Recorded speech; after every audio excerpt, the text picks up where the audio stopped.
think it's recording. Yeah. Hey everybody.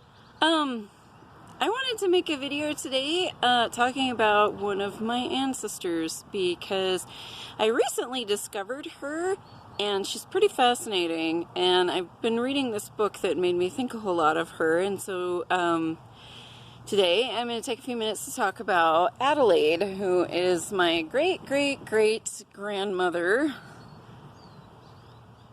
Yeah. And she was a Shoshone.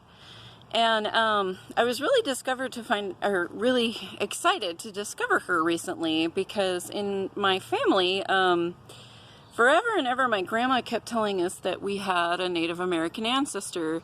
And I wanted that to be true because ever since I was a little girl, I've always been really fascinated with the Native American culture and the history of the Native Americans, and also like empathizing with how screwed up most of that was, but feeling really pulled towards their spirituality. When I was younger, I was really kind of involved in a lot of that, and still am to a certain degree, in the sense that like when I go out into nature, that's my church, you know. But so when my grandma was telling us, yeah, we have this Native American ancestor, I was like, I wanted that to be really true, but then it's like, you look in the mirror and it's like, yeah, right, like I'm about as white as they come, you know, like look at this, come on. So I kept thinking, oh, this is probably just like one of those things where every person who lives in the West says, oh, I've got a Native American ancestor, because like everybody out here does claim to have a Native American ancestor, but I actually do, and I found her recently because thanks to my mom.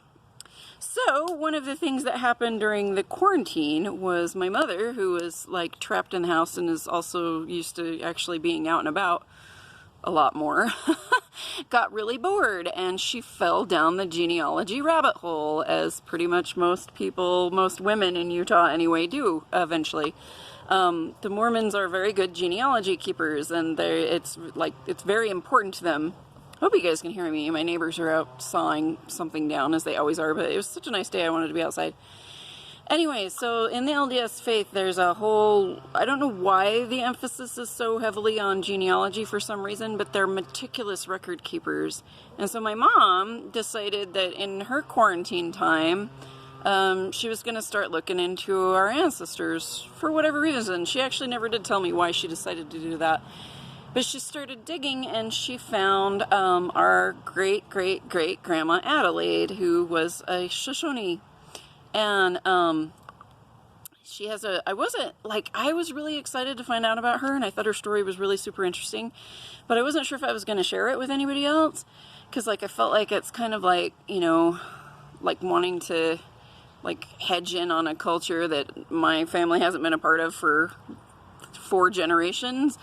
But at the same time, it was such a cool story that I was like, you know what, heck with that, I'm going to share, because it really is a cool story. So have a bit of water, and then I'll tell you all about her. She's really quite cool.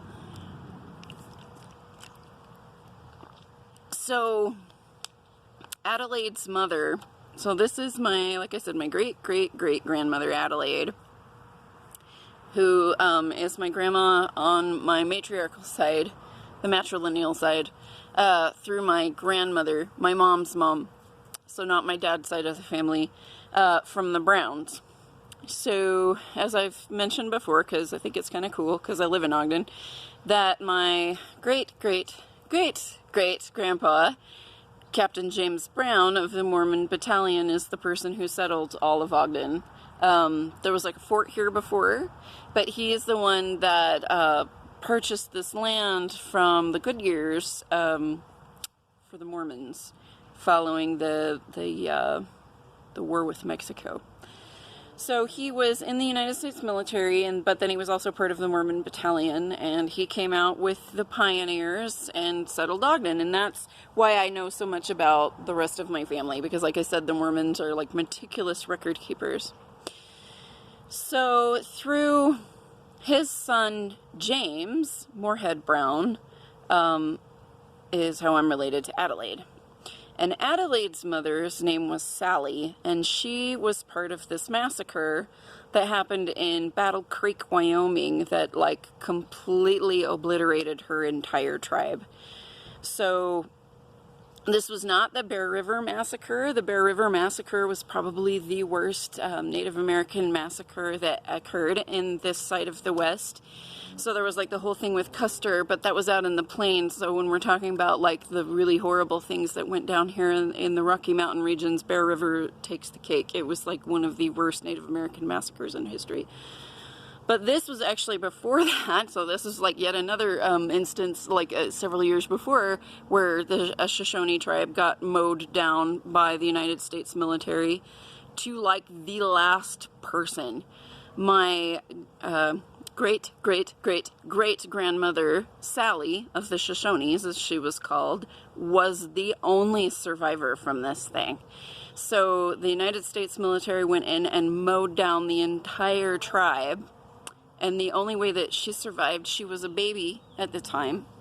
And one of the soldiers were like going through and checking the bodies to see if anyone was still alive, and found this infant baby girl still nursing on her dead mother, and was moved through some compassion to like spare this poor infant, and took her and brought her from Wyoming here to Utah, down to Salt Lake. And Sally actually spent quite a bit of her younger years living with Brigham Young's family, and so she lived with Brigham Young, and she was converted to Mormonism, but eventually she went back up to Wyoming to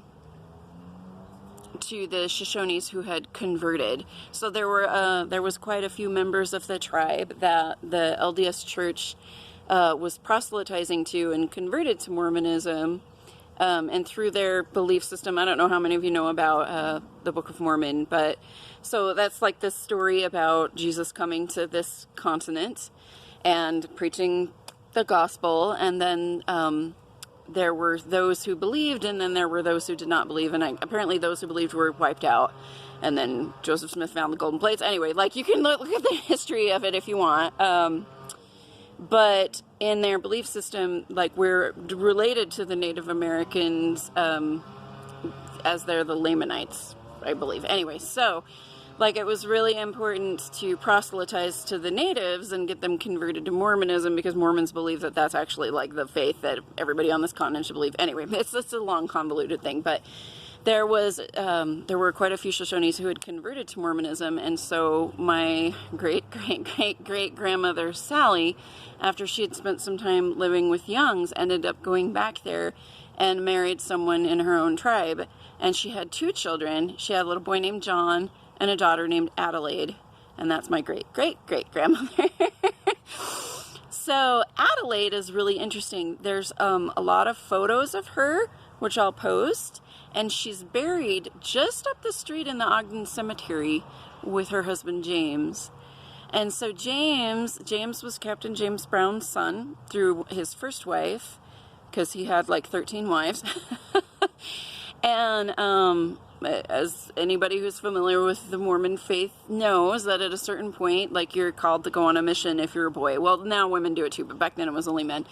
And so I think he was only like 18 or 19 at the time, and he got sent up to Wyoming near a place called Fort Supply to proselytize to the Native Americans. And that's where Adelaide was. So now she's no longer a baby, she's a young woman herself. And he went up there. And I know about this cute story because it is, like I said, meticulously documented. If you do a search for Adelaide in the Orson Pratt documents, you can find all this information about her. But so Grandpa James goes up as this young man to proselytize and convert Native Americans to Mormonism, and met Adelaide. And I guess she was like sitting on a corral fence or something, and in the story she had this like beautiful long black hair flowing in the wind, and he just like fell in love with her like immediately. Like, it was like love at first sight. And so they got married, even though that wasn't really a common thing back there, and even though they were like supposedly descended of the Lamanites, like it wasn't common to intermarry back then. But I guess great-grandpa James just didn't give no shits about that, and he loved her, and they got married, and they lived up there for quite some time. And in the documents that I read about that her granddaughter wrote, I've got a spider on my screen right now. There he goes. He and she worked together to sort of be like ambassadors between the white settlers and the Shoshone people. So she helped James sort of be an intermediary between those two. And then after they were there for some time, they ended up moving from Wyoming down here to Ogden. And they lived in a house that was just up the street here on Washington Boulevard from where I currently live. So it's really quite weird that they were just a few houses away. And they had something like 12 kids, and I think only like 4 or 5 of them survived. And I'm descended from their second son, Nephi, who lived. And they're all buried up in the Ogden Cemetery. I've been to her grave. I went with my mom to go find her, and it was really quite cool. And I was like, you know, that's such a cool story. Like, it's almost like something that I would write a book about if I wanted to, like, do some research and do, like, a historically based novel or something. Because it's really kind of a beautiful tale. Oh, and the other thing that I thought was really quite interesting about this is that James never took another wife, even though plural wives was really common in Utah back then, and his own father had like 13 wives. He only ever was married to Adelaide. And so it just sounds very much like they really loved each other, and I think that's a pretty story. So yeah, like, even though I'm this like super pale-faced girl, 4 generations back, I have this Shoshone grandma. And then it's funny too, because my dad, on my dad's side of the family, he claims that we have like a Bannock great-grandma somewhere, but I haven't been able to find out as much about her because the documents kind of go cold when I do research on my dad's family, so I don't know. So it is weird, even though I'm like this pale person, I do have some native in me, and that's kind of cool, because I've always felt like there's an incredible like tie to the land. When we were in Oregon, I missed my family, but I actually missed the land more than my friends or family that I moved away from. And even if we ever leave Utah or Ogden, I think I'm gonna die here. So I don't know why I've always thought that, but I just think that it is a thing that is so. Oh, and then my own grandma was born just up the street too. And then my father, whose people is also from Wyoming, he lived up the street too. So I don't know if that's a good thing or a bad thing that I've been so centrally localized my whole life, but I have a lot of ties to this place.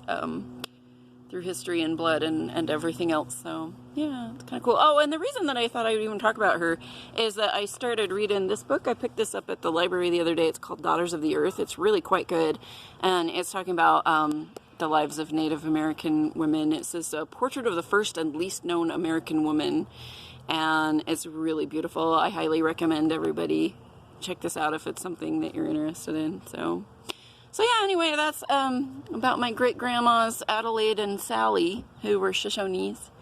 And, oh yeah, there's pictures of her too. So after I'm done doing this video, I'll also post her pictures of her as a young woman, and then when she was older, and then also of my great-great-great-grandpa, James.